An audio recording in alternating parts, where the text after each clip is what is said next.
Good afternoon, Soul Tribe family. So, listen, you know, I was guided to speak to you guys about transformation today. You know, transformation is not going to be easy. It takes a lot of hard work.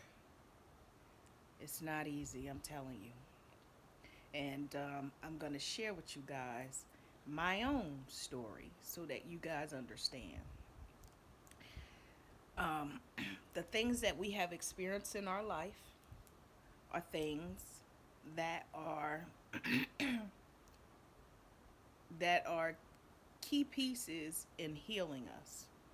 We have to revisit them. A lot of times we experience whether it is sex abuse, uh, toxic relationships that are emotionally, mentally, and even sexually abusive. We continue to date the same person again and again, and then we wonder why. Our relationships with our parents, a lot of times, that's the first level of where a lot of times we've actually experienced hurt and pain. And we sweep things under the rug, we don't address it. We just keep moving through life without addressing those issues. And so, for me, on a personal level, I'm one who I have experienced a pain in my life. My very first experience with pain was at a very young, tender age. I was about 8 months when I watched my father get beat by police. Yeah, you'd be surprised what the mind can remember, and we remember traumatic things. Yes, I can still see in my mind's eyes my father holding on to the door, screaming my mother's name, and blood coming out of his mouth while the police beat him. Yes, that was my very first traumatic uh, experience. And that was at like 8 months old. And I still remember and I still see it. It's always engraved in my mind. My second experience with pain was my father's funeral. My father died young. He was only in his late 20s when he died.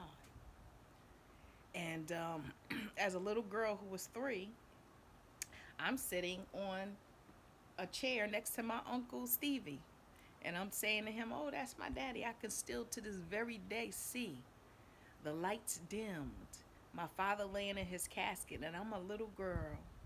And I'm sitting there, dingling my legs and talking to my uncle, saying, "That's my daddy, that's my daddy." Pain.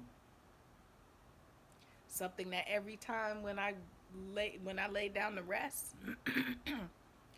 that picture always came into my mind. Even to this very day, I can still see that. And then my relationship with my mother was one that was another painful sight for me. You know, my mother was a very strong masculine energy mother, but she wasn't one that she hugged you or told you she loved me. You know, that wasn't her, that's not how she operated, you know? And I got that because my mother had, before she married my stepfather, she had 5 kids. My stepdad had 4, and together they had 2. So she was a single mother. She had her own experiences with poor relationships, you know. And before she met my stepdad, is her third husband. And that relationship, she's been in for well over 30 some odd years. That's the best relationship that she's had. But you know, she's my mother. I don't think my mother has never addressed her issues. She came from a family too that had toxic issues. You know, her parents were had a toxic relationship. My grandfather could be abusive. My grandmother, she was a sweet soul, but she dealt with a lot of drama with her, you know, ex or deceased ex-husband, my grandfather. So, those are things. Plus, she had a mother that was very domineering. My grandmother was very domineering, very strong. So I know my great grandmother experienced hurt. My grandmother experienced hurt. My mama experienced hurt, and it is me. So my relationship with my mom was rocky. I was always terrified of my mother, and that's not a healthy relationship. You should not fear your parents in a way that you're scared of them. It took me many years to get to a place where I could be vocal, because I realized the men that were in my life, my first two husbands, my first husband, I married him after high school in 1994. And him and I are like the best of friends. Him, I, and his wife, we are the best of friends. He was a good husband, but I was had broken issues in me, and he even had some issues too, but our issues weren't so dramatic, you know. And so anyway, those are the things that shaped me into who the issues that I would sweep under the rug. My ex-husband, my first ex-husband, he was a mouthpiece for me. When my mom would, say things, and I'd be like, okay, we'll do it. He was one that would speak up for me and say, we ain't doing that. Nah, she ain't doing that. He did that with anybody who was a um, who he felt would compromise my soul. He was a protector of me in that sense. Even to this very day, he's still a protector of mine. Because, like I said, we the best of friends. He speaks good things to me. Him and his wife, which I call my baby mama because I love her. They are my best friends. They are my soul tribe family. And so, he was a mouthpiece for me. And when we ended our relationship, we ended on a friendship basis. And that friendship has just grown and blossomed into something so beautiful. Um, my second husband, he had a lot of issues and still do. My second husband, he was someone who was very manipulative. I watched him manipulate from the very first time we went to visit his aunt, and manipulated her into getting things that he wanted. And I was young then, and I just didn't understand that, because why? I was inexperienced. I wasn't taught those things. I had to learn these things as I moved on in life. But yes, he was very manipulative. Oh my goodness. The way he would get his way. There wasn't nothing I wouldn't do for this man, whether it was if I helped him through school, financially, you know, all kinds of things, material things. Yeah, but he protected me in a sense of he would speak up for me too. He would speak up for me too, but he was also one that he tore me down. And that was one of the deepest levels of pain that I had to feel, because to have someone that you cared about manipulate you in such ways, and then you really start to heal yourself and see them as the true person they are, I grieved a lot over. Wow. I started my awakening, my true awakening. Now, I started going through grieving the death of my relationship at the end of 2017, was when the divine came in and had me and revealed to me a voicemail from a woman. Because in all our years in our marriage, whether I know it or not, he was one that I could always say wasn't one that was a cheater. But it was during this time that I got a voicemail on his phone. I listened to a voicemail on his phone because something told me something was off and his behavior was changing and all that. That was the profound moment of when I would start to discover the things that this man had been doing. So yeah, that started that because his behavior started changing. Then from there, um, so infidelity crept in. Here it is. I was trying to keep something that just was never meant to be in the first place. He wasn't meant to be in my life as a husband forever. So from there, here it is. I kept going back and forth, trying to fix, trying to fix, trying to fix, trying to work. But he was sneaking behind my back and messing with this woman and still doing stuff. So from there, I was gullible enough to be moved one exit up from the mistress and was still doing stuff. I was constantly in a state of fear. I was constantly in a state of stress. It was really taking its toll. It was eating at me. And then finally I had enough and I moved in with my parents. When I moved in with my parents, I was still trying to I would go through cycles of trying to work things out, not trying to work things out, trying to like that. And then finally, my mom and them, they got sick of me. The divine moved me again. It was like, okay, you still gonna stay in this cycle, and you still not realizing what you need to do, but you still staying in this foolishness. So you know what? Now I'm gonna make you uncomfortable. My parents was like, no, you got 2 weeks to leave. At the time, I was I was about to sign a lease that had my name and his name on it because the last apartment that we had, I lost it. He lost it because I left and I went and moved with my mom, and then that was the second infidelity incident when I came back that last time. My mother and them got sick of me because he moved some crackhead chicken with him. Crazy. So and was trying to move her in with me too. No ma'am, no ma'am, Pam. So anyway, my parents said, no, you got 2 weeks to leave. So I said, all right, fine. And I was angry. I was so angry and mad because I'm like, oh, you don't give a fuck about what what me and my daughter are going through. You don't care. But not knowing now, looking back now, I needed that, and I appreciate that. So I took the apartment with his name on the lease, and he had agreed that he wouldn't live there, and so me and my daughter moved there. Then he came to bring me his stuff to put in my little attic of my place so that he was going to rehab. And this is what I realized now after putting all the pieces together. No, this was another form of manipulation for him to get back into my life. This is the shit that they do. Okay? So here's me, gullible me. Okay, fine.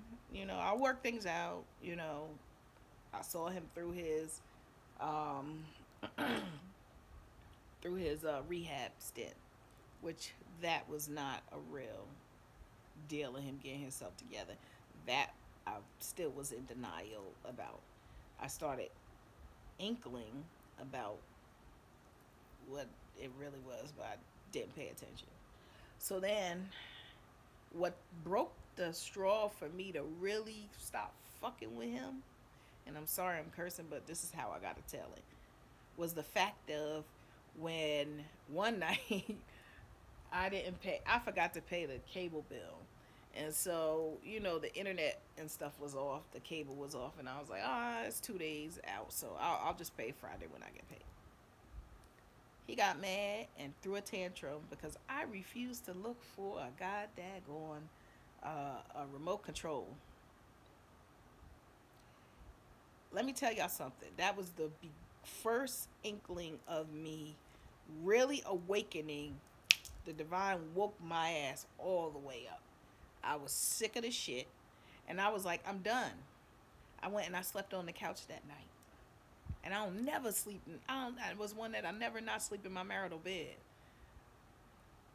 That was March of 2019. Yeah, last year.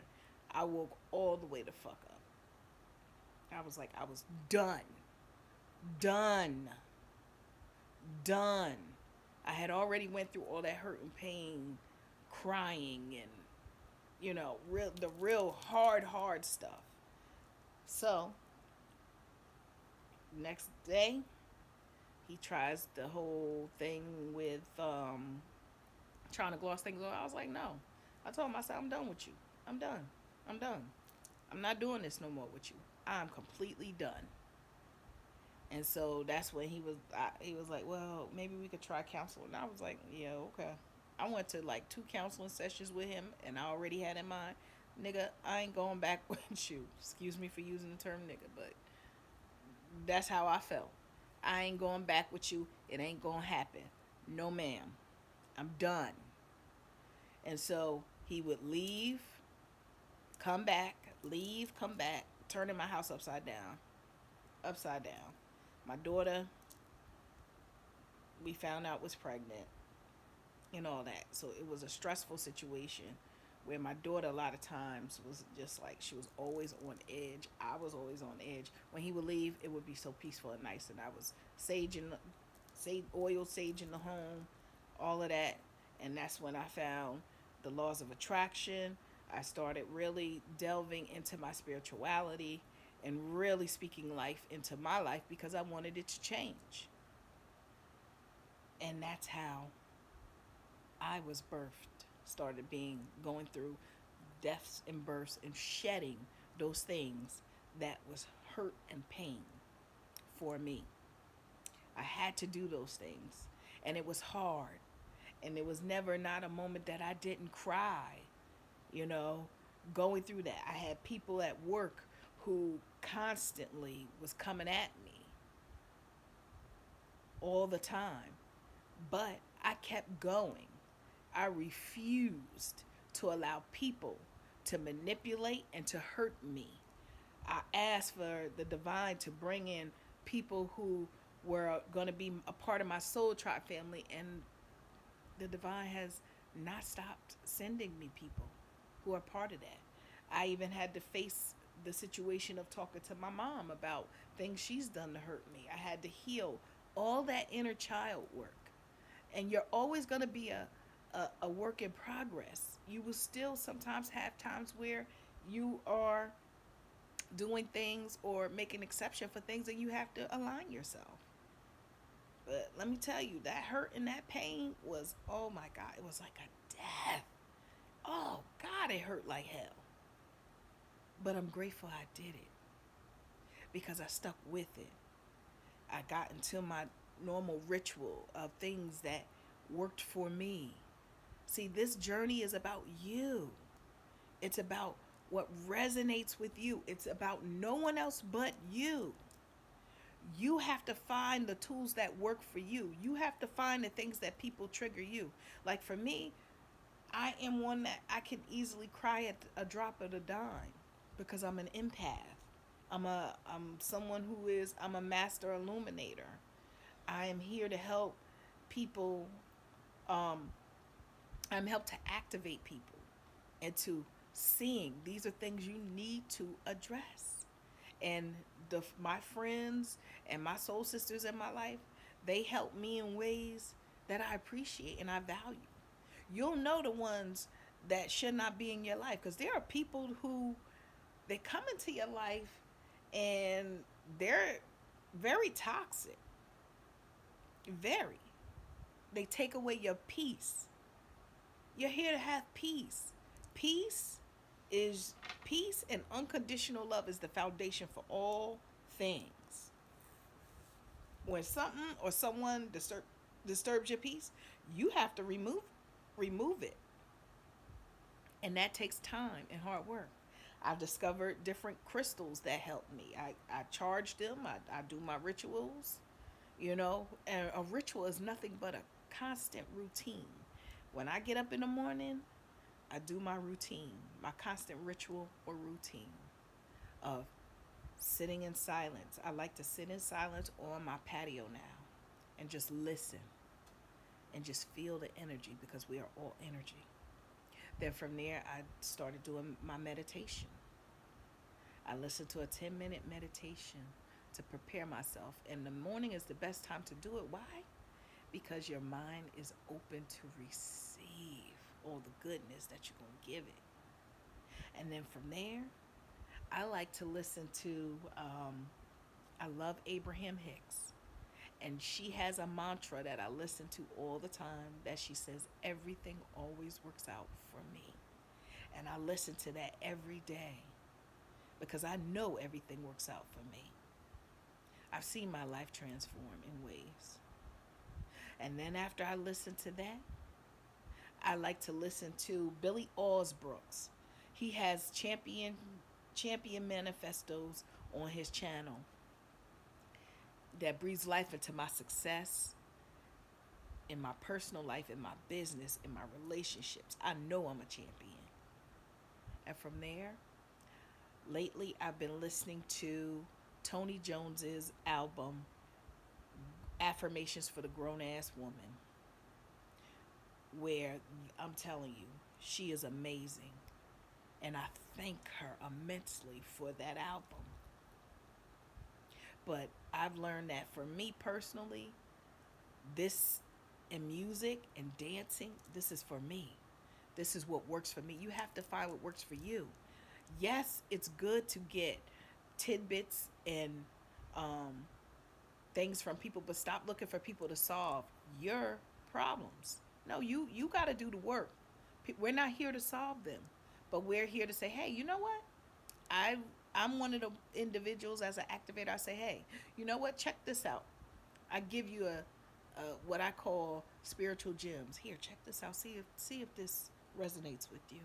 It's up to you what you do with the information, but I can't solve it for you. But I'm here to help you in ways that will help to activate you to keep moving forward because you got it in you. See, you have the power in you all along. You just got to tap into it and find it. And don't be afraid to call on your angels. Even if you don't know them by name, ask for help. That's what they're here for. They're your guardian angels. They're here to help you through the tough times, the hard times. They are going to, when you get that solace over you, it's because your angels are with you. And there are so many myriads of them out here who are here to help you. You just got to ask. There's never a time that I don't ask for help. And I call on them. And just like you, I do sometimes seek out spiritual guidance from spiritual advisors. I do have two that I go to. But I also have a spiritual mother who, whenever, it's so funny, my spiritual mother, Cheryl, whenever I'm feeling something, she checks on me and she's like, hey, I'm checking on you. That's my spiritual mother and my soul sister. And I'm grateful. Be grateful for everything. And I hope this helps you. If you need me, I am, like I said, I'm a spiritual teacher, healer, I'm an activator. If you need little tidbits, I'm always here to give them to you. Don't be afraid to reach out for help. Don't be afraid to ask for help. Y'all have to excuse me because it's phlegm. I was outside. Oh my God. It's, but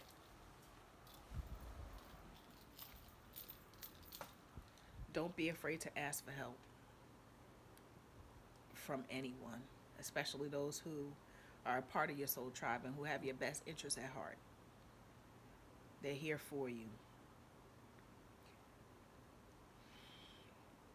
I want you guys to vibrate high, protect your energy at all costs. Remember, you deserve peace and you deserve unconditional love and respect. Do not allow people to use you and take you for granted because they will if you allow them. But you got to be in tune with yourself. Excuse me, my allergies. Recognize when something doesn't resonate for you. Listen to your inner knowing. Your inner being knows. You're just here on this earth having a human experience. You know that. Do the work and trust me, you'll be thankful later. You'll get to a place that's great and you'll attract all the good things into your life that you deserve. But continue to do the work. You deserve it. And I love you. unconditionally from the depths of my soul. There's never a day I don't pray for all humanity to send them love and light and healing because everyone deserves that. I love you, Soul Tribe. Have a great day. Don't forget, transformation is not easy, but it gets better and you will heal. I love you. Have a great day, y'all.